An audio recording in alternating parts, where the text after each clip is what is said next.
Good morning guys. So welcome back sa aking panibagong mini vlog. Ang laboy natin ngayon ay sa Bolinao, Pangasinan. So ang OBR uli natin si Mrs.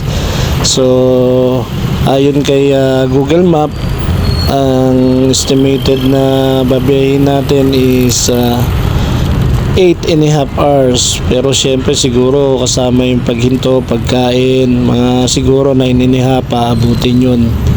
So time check, 1 AM kami umalis ni Mrs. At ang date ngayon ay December 13 ng madaling araw. So ito ang ating ruta, ang dadaanan.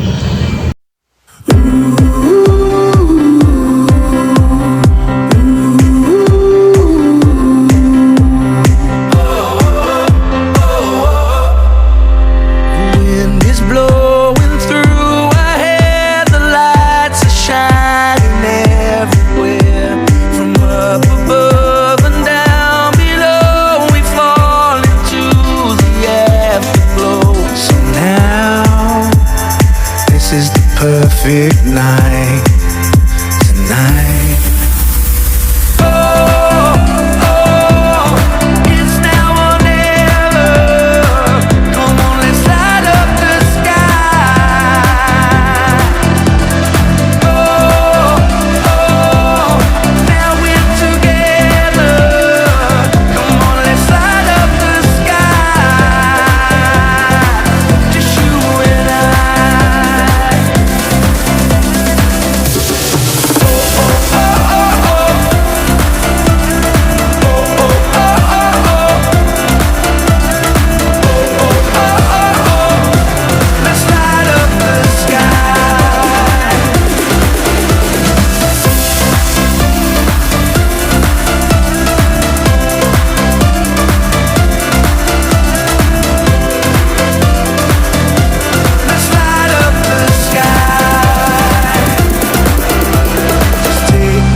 Okay guys, pagdating namin ng Angeles, so medyo madilim pa rin. So mabilis ang kain lang sa may Jollibee, and then back na uli ng biyahe para kahit papano may sigla pa rin tayo sa ating pagmamaneho. So dire-diretso lang, binabaybay namin yan. So yung mga nagagandahang ilaw, talagang mararamdaman mo na papalapit na ang Pasko.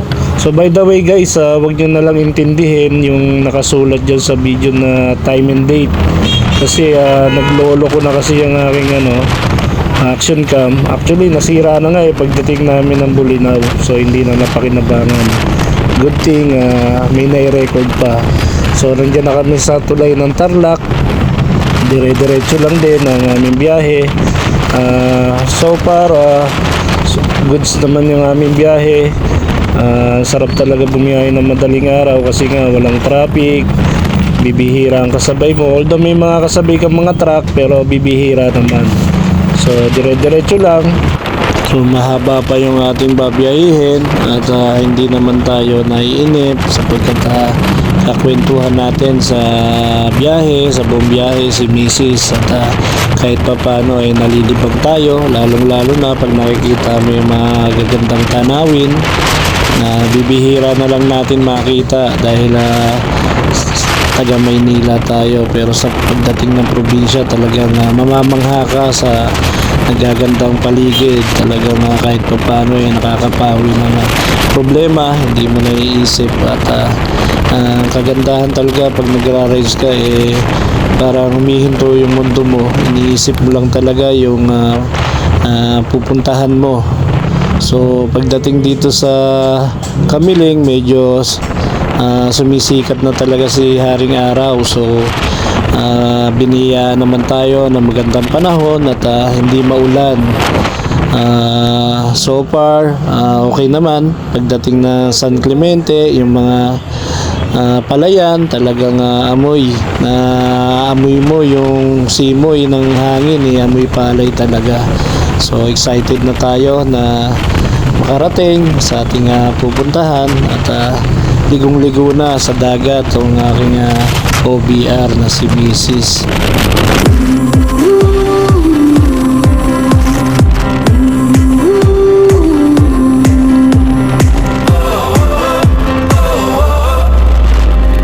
Wind is blowing through our hair, the lights are shining everywhere.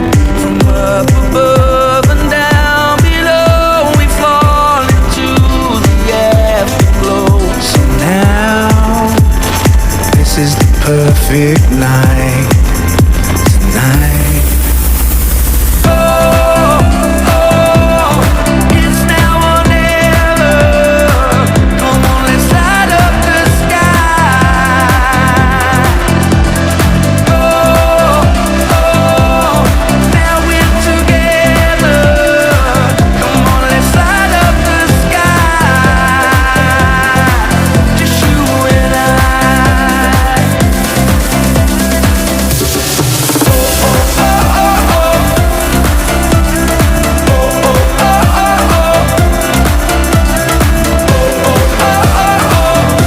Let's light up the sky.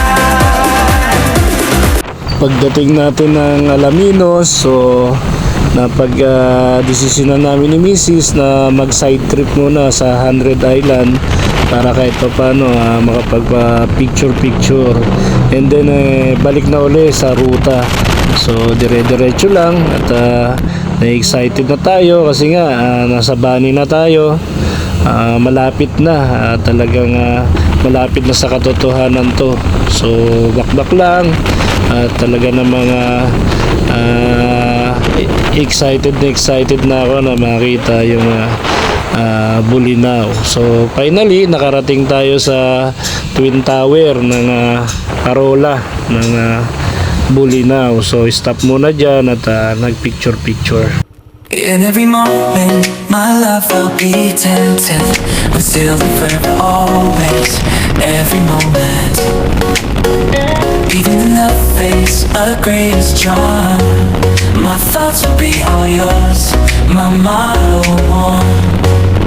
And when the search comes at the end of the road, be it death, be it loneliness, I'll be your boat. I'd say of the love we once knew, that is not immortal, but a flame that grew. For the love we shared, so intense and true, doesn't need to be be eternal, to be fruitful too. In memory and heart, it'll forever glow, like a flame that burns, an eternal show. In every moment, my love I'll be attentive, with zeal and fervor always, every moment. Even in the face of greatest charm, my thoughts will be all yours, my motto one. And when the search comes at the end of the road, be it death, be it loneliness, I'll be your boat. I'd say of the love we once knew, that it's not immortal, but a flame that grew. Yun, finally dumating na tayo dito sa ating pag-i-stayan. Nga lang, napaaga tayo ng dating. So alas 11 ng tanghali tayo dumating. Yang check-in pa namin is around 2 PM pa. So shoutout nga pala kay Ate Ezra na nag-entertain sa amin. So pag magpapabook kayo ng place dito sa Bolinao, search nyo na lang yan, Max and Beach Resort. So iniwan lang muna namin yung gamit namin para makapag-ikot-ikot muna habang iniintay yung check-in time namin. Kain muna kami dito sa restaurant na to. So ito yung naging favorite namin na restaurant, ang aming stay dito sa Bolinao. Ilang araw ba kami dito? 3 days and 2 nights. So dito lang kami kumakain. Talagang solid yung pagkain dito, busog ka, affordable, at the same time talaga namang masarap at talagang pang good for 4 talaga yan yung aming mga tinitirang pagkain dyan. 2 person pero talagang kayang busugin yung 4 na tao. So kain lang dahil nagbabawi ng lakas sa mahabang biyahe. Almost 9.5 hours ang aming biniyahe from Pasig to Patar, Bolinao, Pangasinan. So sarap nung pagkain nila dyan, yung sinigang na baboy at saka yung beef pigar-pigar. Ewan ko lang kung tama yung pagbigkas ko doon, pigar-pigar. So ano lang to parang ginisa lang at medyo malutong pa yung kanyang gulay na repolyo. So ang sarap naman at talagang panalo yung lasa. Yun, kahit pa paano solve kami at nabusog ng gusto. Talagang galit-galit muna kami ni Mrs. dyan at kain lang ng kain, wala mo ng pansinan na talagang ini-enjoy namin yung mga ganitong pagkakataon na bibihira kami magkasama dahil sa aming mga trabaho. So pagtapos namin kumain, diretso muna kami sa Bolinao Lighthouse. So kahit pa paano para makapag sightseeing habang iniintay namin ang oras at hindi kami mainip. So maganda rito kahit pa paano at talagang very relaxing. Kita mo na yung dagat ng ng Pataro sa ibabaw dyan. So nga pala, may babayaran kayo dyan na 40 pesos environmental fee. So yung 40 pesos per person goods na yon. Kahit saan ka pumunta, wag mo lang iwawala yung pinaka parang resibo dahil magagamit mo yon sa Bolinao Falls, sa mga tourist attraction nila dyan. So yun yung ginawa namin at tinabilang namin. Maya maya tumawag na rin si Ate Ezra na pwede na raw kami mag-check-in kahit launa pa lang. So goods na goods yun. Ito nga pala yung aming kwarto. So malaki naman siya, spacious at malinis. So na nga nagpahinga na si Mrs. dyan. So ako naman ikot-ikot muna ako at tinignan ko yung dagat nila. Ayan tignan mo nga naman diba Saan mo pa ba makikita yan? Dito lang yan sa Bolinao. So napakaganda ng dagat dito. At yung buhangin talagang golden na pino. So ang luwag ng area nila dito.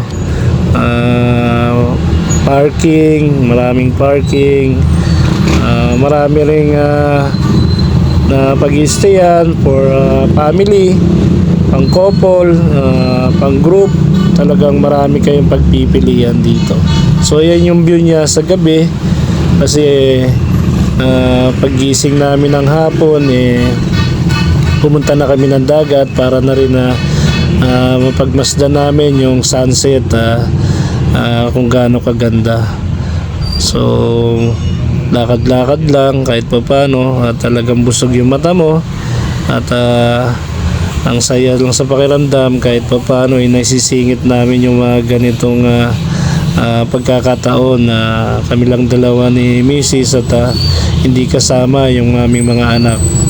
So tapos dyan naligo na rin kami sa dagat at bandang madilim na punta na kami sa may swimming pool. So by the way, may swimming pool dito hanggang alas 10 ng gabi open sila, 8 to 10 p.m. So yun lang for today at papahinga kami for tomorrow at iba naman ang aming pupuntahan. So salamat guys sa panunood at may part 2 for another day, another vlog, another rides ni Boss Juno. Peace, I love you guys.